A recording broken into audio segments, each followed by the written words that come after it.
มาทุกคนสิพามาเบิ่งหลังจากที่เฮาเฮ็ดแล้วเนาะแม่ปุ้ยจะแยกออกมาเป็นแบบนี้เลยเด้อไข่จะเตาออกมาตั้งหากเนาะหมูจะเตาออกมาตั้งหากแล้วจะมีสมผักและผักกาดกวางตุ้งเนาะทุกคนกินกับเนาะอันนี้เป็นจานเฮ็ดให้ลูกสาวเพิ่นบ่มักสมผักอันนี้หลานสาวเนาะเพิ่นกินก่อนหมู่เลยเอาแต่ไข่บ่มักหมูบ่เอาผักหยังอีกเนาะทุกคน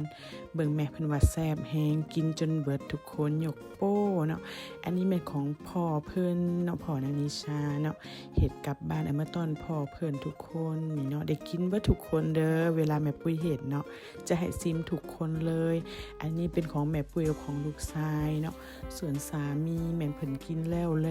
เนาะนี่ทุกคนจานแม่ปุ้ยกับลูกชายจุกๆเลยใส่ครบทุกอย่างเนาะ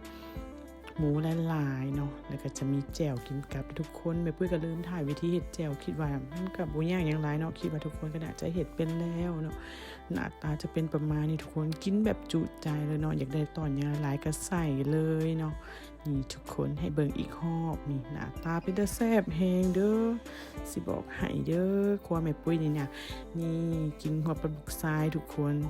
แซ่บซูดกันเนาะกินกับลูกชายนี่แหละทุกคนเอ้ยนี่เพิ่นอายเอาโทรศัพท์บังหน้าโอ้ยเนาะ